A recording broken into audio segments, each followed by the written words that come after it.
Welcome to the Monday evening masterclass. We're getting started with our Ayurvedic talk. And because it's wintertime, I wanted to talk about foods that are the most nourishing.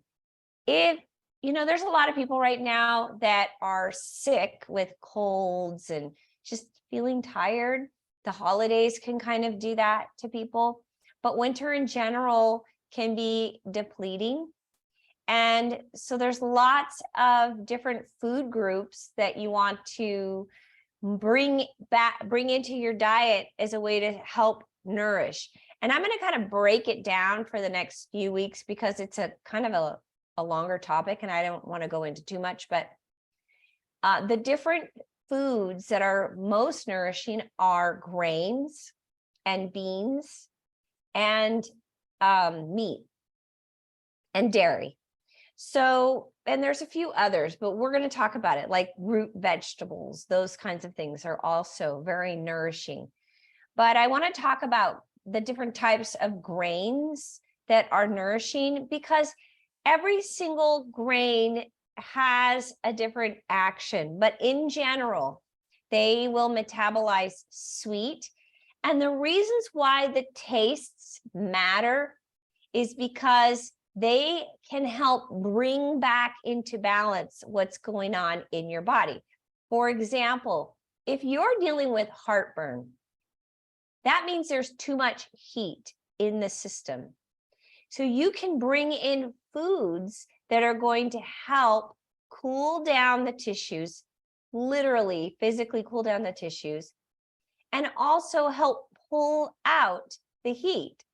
So that means that you would bring in foods that are more astringent and bitter that help to stimulate the salivary gland. So the taste becomes important because it causes a reaction, a chemical reaction in that first stage of digestion. And then it goes in and it helps to balance that overheating that's going on in the system. And we are not really very aware of that way of working with nutrition in the West, but it is actually a really great way of bringing your body back into balance.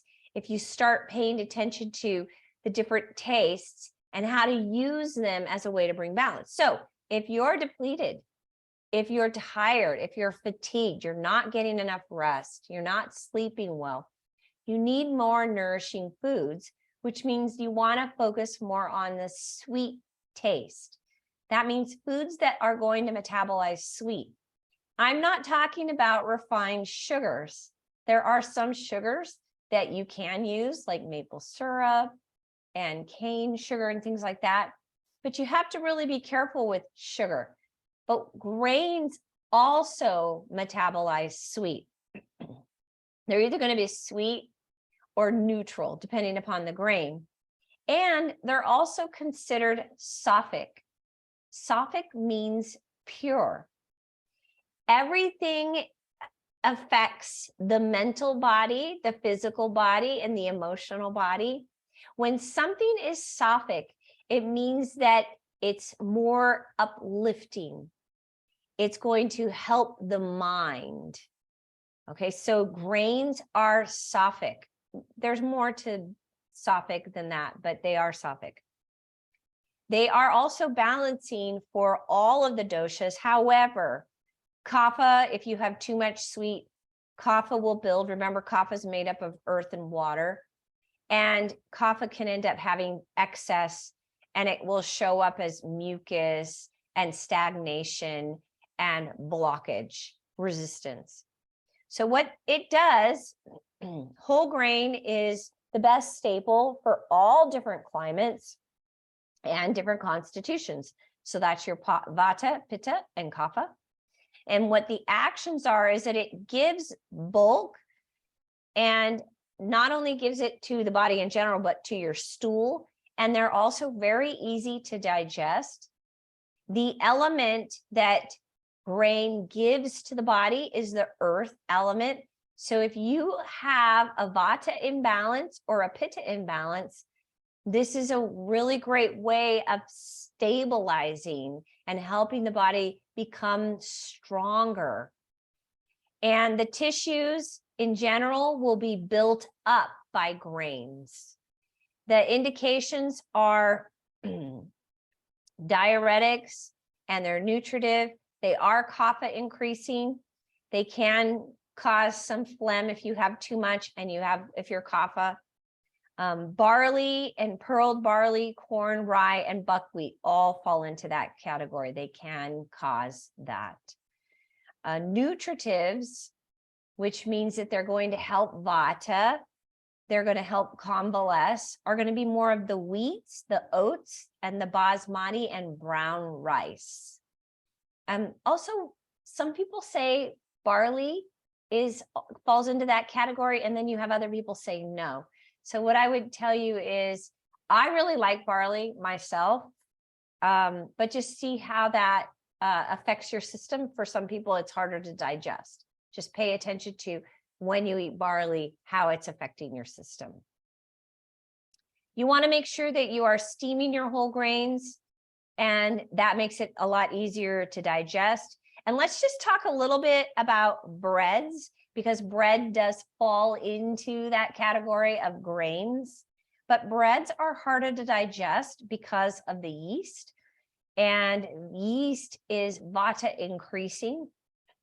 You can toast your breads. That will make it a little bit easier and better for vata and kapha.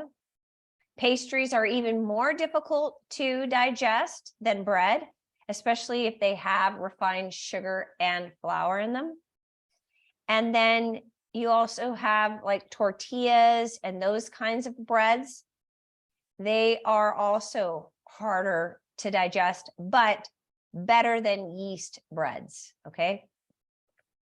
Pastas and noodles can be good if they are whole wheat, and also cut and ground grains are also good. But they will sometimes lose some of their properties. Oiled and fried are hard to digest, and they are not good in general. Just, you don't want oiled or fried grains. Dried can aggravate vata, because vata's already dry. So is pitta sometimes, because the heat can burn you out and dry you up. So you have to watch out for dried grains, and that's like granola and cereals, like fried chips, dried chips. Sometimes people bake them. They're still drying you out. If you're going to have them, crackers are usually the best. Because they're baked. Some spices can help with some of the harder to digest grains. So you can pay attention to the vata, pitta, and kapha spices that are best. Reach out to me if you want to know what those are.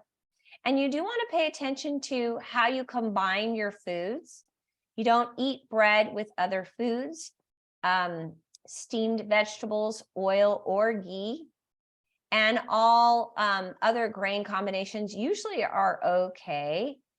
You can mix vegetables with grain, no problem. And also grain and fruits are okay. But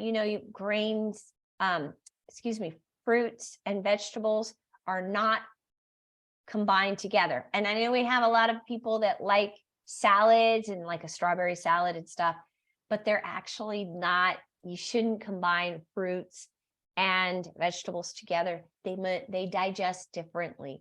Fruits typically digest a lot faster than vegetables. So that's going to cause problems and gas and bloating. Okay, so those are just some of the grains out there, which are definitely foods that you want to be incorporating in your diet right now for wintertime. So if you're looking at how can I help myself, how can I nourish, grains are one way of doing it, okay? We'll look at beans next week, and also meats after that. Okay, so let's get started with our practice. We're going to be doing a vata reducing practice tonight. It's wintertime, so we need to do that. Oh, I just lost my picture, but we'll get it back. Okay, let me stop.